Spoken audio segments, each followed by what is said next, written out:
I know I've been gone a while. You can thank anxiety and imposter syndrome for that, but I'm back. Thank God, because this movie is why I love cinema.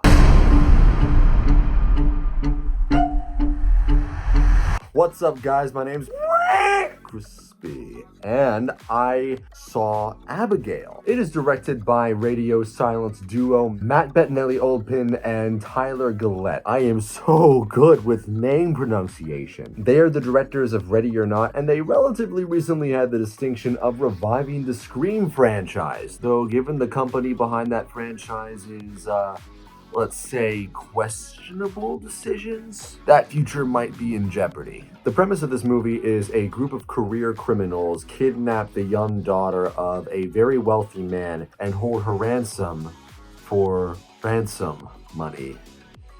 Yeah. Oh, and Giancarlo Esposito is the one leading the team. He gives them the mission report, takes their cell phones, and fucks off out of there, and for some reason, none of them find that suspicious. I would have been out of there the second it happened, and I'm just gonna say this right off the bat. I highly recommend this movie.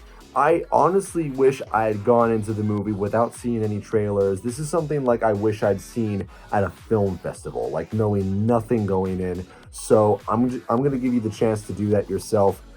Ideally, see it blind, no trailers, just go see it. It's great. Okay, for those of you who are doing that, you're gone. Those of you who want to stay, hear about the movie, I got you, man. I got you. So, turns out this little girl is in fact a ballerina vampire. I love that concept. Oh my god. Now they are trapped inside a large mansion that is locked from the outside with her and with each other. I mainly went to this movie to support Melissa Barrera, got her name right this time. She was the factor that by and large carried the new Scream movies, and then the company behind the movies makes the brilliant decision to fire her for the odious crime of saying that genocide is evil. But thankfully, they brought her back for another horror goodie. I'm going to talk about her specifically in a second, but I just want to make the blanket statement for the whole cast real quick. This cast is the reason this movie works. Every single person here nails it. There is not a single character here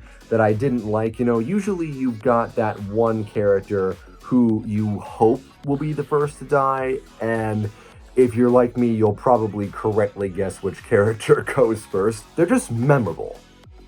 I can't remember their names because I'm horrible with names, but I never forget a face, and if I ever saw their face, I'd just be like, my god. You were in Abigail. You changed my life. Signed my nipple. Really good cast, really good ensemble.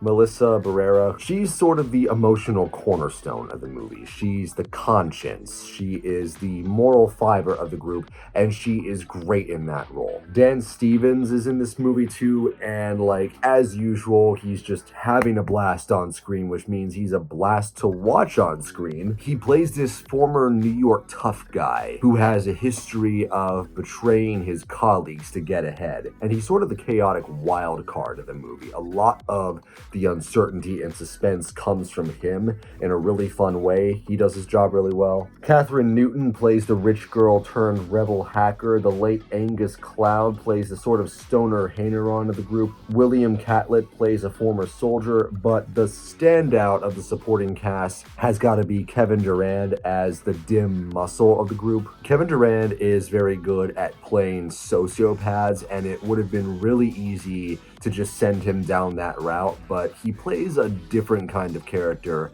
from his usual type here. He's got a lot of moments of levity, but he also, he has a lot of moments of being a gentle giant, and we've seen that trope a lot, but he does it really well here. Without giving away too many spoilers, one of the other characters is just scared out of her mind, and he just he puts his hand on her shoulder and he's like, I'm not going to let anyone hurt you. I'm your friend. And the way he delivers the line is just, it honestly kind of gets me, and it should get you too, it should. But if you've seen this movie, you know who the show stealer is. Alicia Weir as Abigail, who you probably recognize as the lead from Matilda the musical. She crushes it. Early on in the movie, before she reveals she's a vampire, she plays the scared little girl trope, and if they kept that going, throughout the movie, she had it nailed perfectly. She could have carried her performance on that alone. But when the gloves come off, when she starts ripping off heads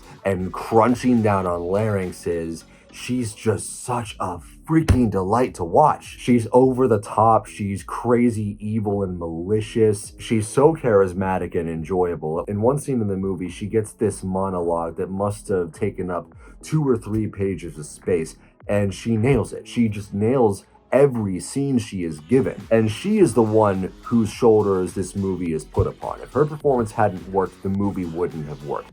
But thankfully, she is amazing, and because of that, the movie goes far because of it. I also gotta give mad props to director of photography Aaron Morton and production designer Susie Cullen. They come together and they make something beautiful. I mean, like, the whole mansion that this cast is trapped in is dripping with this dark atmosphere. There are a lot of dark corners, a lot of open doors and open spaces, and like whenever you see them, you're just waiting for someone or something to come out of there. It's suitably creepy, but it's also fun. Like, the whole place feels part haunted mansion and part fun house.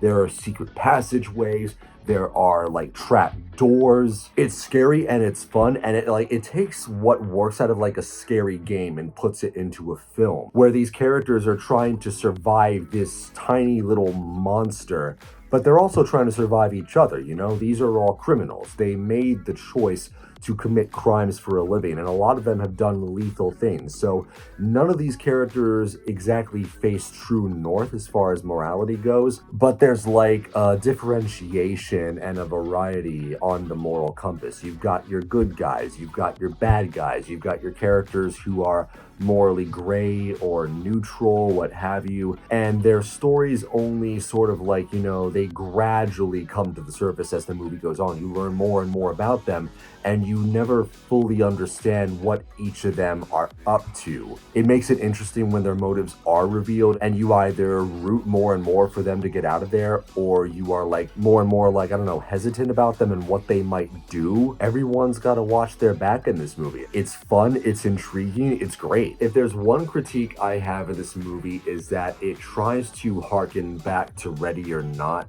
maybe a little too often, and I don't have that much of a problem with that. I really liked Ready or Not, but with the frequency they do it, it makes for a movie that feels just a tiny bit repetitive occasionally. But if that's the one critique I have of the film, I'd say it's doing really well. And on top of the cast and the atmosphere, I think what also carries this movie is that it's very self-aware. It doesn't take itself too seriously. It knows that it's coming to its audiences as a popcorn horror flick, you know? It's scary enough when it needs to be, but it's also fun. It's just a really good time. It carries everything you love about a popcorn horror flick. Think basically Resident Evil with a ballerina vampire if it was directed by Radio Silence, and this is the movie you get. And I promise you, it is way better than any Resident Evil adaptation we've gotten. Low bar, I know, but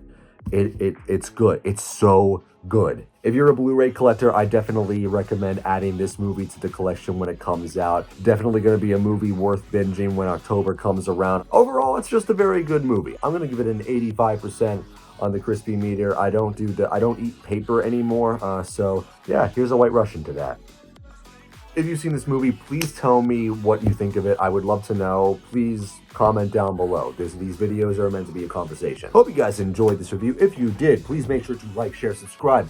Come join the Krispy Kingdom. We are all royals here. I also have a gaming channel, a clip channel. You can find me on twitch.tv/realkrispy. You can also find projects I'm a part of in the links down below, including various short films and Power Rangers Unworthy. This has been Krispy, and that's it. The Krisp is spoken. Take care.